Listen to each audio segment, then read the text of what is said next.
உடலுடைய சூட்டால் அவங்களோட அந்த டைமை வந்து அவங்களால அஃபோர்ட் பண்ணிக்கவே முடியாது, அவ்வளோ எரிச்சலோட இருக்கும். ஸோ அதுதான் வந்து அட்டிக்கிரியாங்கிறது. 1.5 நாள் சாப்பிடாம இருந்தும் அந்த எப்பவும் போல வர டயத்துக்கு அது எப்பவுமே வந்துருச்சு. சாப்பிட்டாதான் வருதுன்னு கிடையாது, இது எப்போனாலும் வருது. உடல் வந்து கடுமையான எரிச்சல்ல ரொம்ப அவதிப்படுவாங்க. இதுக்கான டயட் நான் சொல்றேன். ஒரு டம்ளர் தண்ணியில போட்டு கொதிக்க வச்சு சும்மா ஒரு 2 நிமிஷம் 3 நிமிஷம் கொதிக்க வச்சு வடிச்சு குடிச்சிட்டோம் அப்படின்னா இந்த அட்டிக்கிரியாவோட தாக்கத்தை குறைக்கலாமே ஒழிய இது மட்டுமே பத்தாது. அனைவருக்கும் வணக்கம், நான் உங்க ஹீரா சக்திவேல் யுவராஜ் பேசுறேன். இந்த வீடியோ பதிவு எதுக்காகன்னு பார்த்தீங்கன்னா, அட்டிக்கிரியா கிரந்தின் என்ன சொல்லக்கூடிய ஒரு வகையான தோல்வியாதியை பற்றி தான் நம்ம இந்த வீடியோவில் பார்க்க போகிறோம். குறிப்பாக வந்து பார்த்தீங்கன்னா, இது வந்து ஒருத்தர்கிட்ட இருந்து இன்னொருத்தர்கிட்ட பரவாத ஒரு நோய். குறிப்பாக இது எப்படின்னு பார்த்தீங்க அப்படின்னா, படர்தாமரை அப்படின்னா எப்பவுமே சொரிஞ்சிட்டே இருப்பாங்க. இந்த அட்டிக்கிரியா மாதிரி இருக்கக்கூடிய ஆட்கள் எப்படின்னு பார்த்தீங்கன்னா, சிகப்பாக தடிப்பாக வரும்.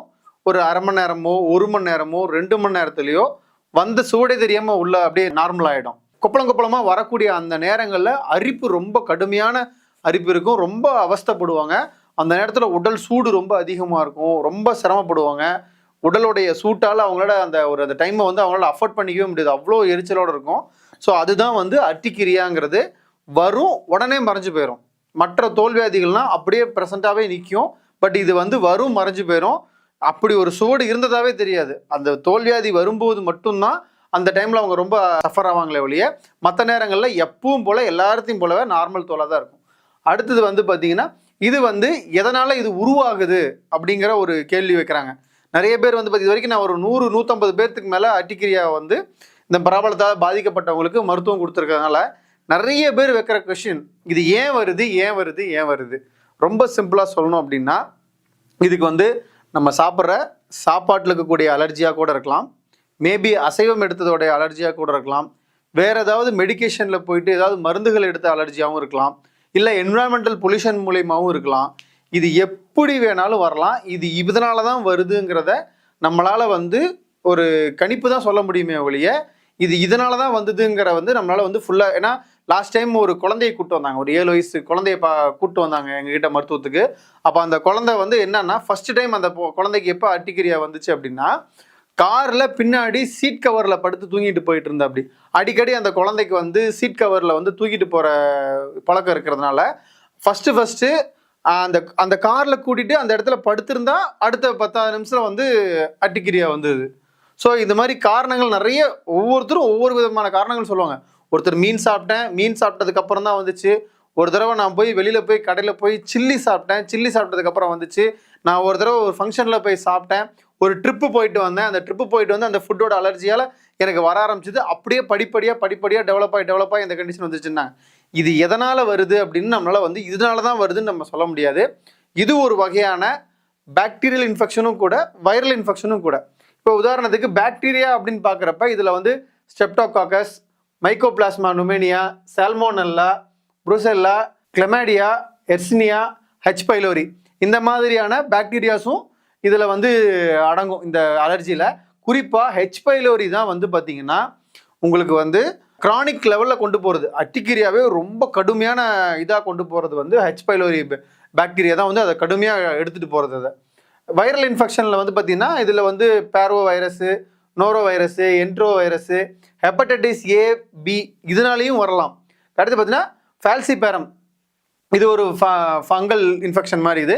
இதனாலையும் இது வரலாம். இதில் எதுவாக வேணால் இருக்கலாம். இதில் வந்து இதுதான் நம்ம சொல்ல முடியாது. இதில் எதுவாக வந்து இருந்தாலும் அட்டிக்கிரியாங்கிற அந்த அலர்ஜி வந்து உடம்பு முழுக்க வர ஆரம்பிச்சிடும். தடிப்பு வரும்போது மட்டும் என்ன ஆகுன்னு பார்த்தீங்கன்னா, அரிப்பு அதிகமாக இருக்கும். இந்த பிரச்சனையில் எரிச்சல், உடல் வந்து கடுமையான எரிச்சலில் ரொம்ப அவதிப்படுவாங்க. இதுக்கான டயட் நான் சொல்கிறேன்.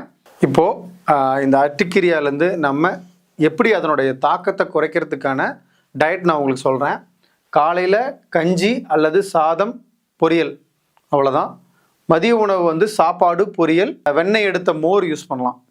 அடுத்து இரவு வந்து கஞ்சி, பொரியல் எடுத்துக்கிறது பெஸ்ட்டு. கூடவே வந்து பார்த்தீங்க அப்படின்னா காய்கறி பொரியல் எடுத்துக்கிறத விட கொஞ்சம் நேரம் கழித்து ஒரு ஃப்ரூட்ஸ் எடுத்துக்கிறது, இந்த மாதிரி பண்ணலாம். இப்போ கேட்பாங்க, சார் அட்டிக்கிரியாவை பொறுத்த வரைக்கும் சாப்பிட்டாலும் வருது சாப்பிட்லனாலும் வருது. இப்போ எப்படின்னா, ஒரு சிலருக்கு ஒரு சில ஃபுட்ஸு சாப்பிட்டா டக்குன்னு வரும்.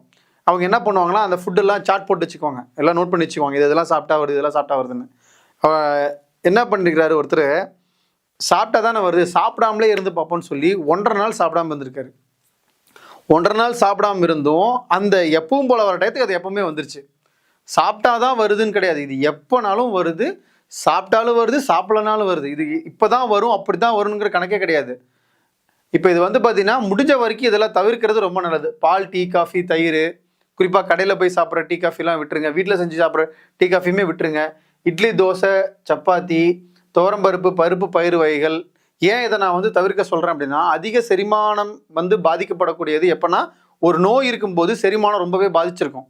அப்போது செரிமானத்துக்கு அதிகமாக வேலை செய்யக்கூடிய எந்த உணவுகளையும் நம்ம உள்ளே எடுத்துக்கக்கூடாது. அடுத்து வந்து பார்த்திங்கன்னா குறிப்பாக புளி தான் வந்து மிகப்பெரிய எதிரி நம்மளுடைய இந்த அட்டிக்கிரியாங்கிற இந்த தோல்வியாதிக்கு. ஏன் அப்படின்னா இது வந்து அந்த செல்களை வந்து பல மடங்கு பெருகும். நீங்கள் ஏதாவது ஒரு மருந்து எடுத்துட்டு இருக்கீங்க அப்படின்னா நீங்கள் புளி ரசம் மட்டும் சாப்பிட்டா போதும். நீங்கள் சாப்பிட்ட மருந்தெல்லாம் முடிச்சுட்டு இது பல மடங்கு அந்த கிருமிகள் பெருகிறதுக்கு வழிவகுக்கிறது புளி தான். அடுத்து வந்து அசைவம். அசைவத்தில் வந்து பார்த்தீங்கன்னா முட்டை, மீன் ரெண்டையுமே தொடரவே கூடாது. குறிப்பாக மீனில் வந்து பார்த்தீங்கன்னா ஹிஸ்டமைன்கிற ஒரு வேதிப்பொருள் இருக்கிறதுனால இது வந்து அந்த அந்த பாக்டீரியல் வைரல் இன்ஃபெக்ஷன்ஸ் இருக்கு இல்லையா, அதுக்கு வந்து இது வந்து தீனி போடுற மாதிரி ஆகிடும்.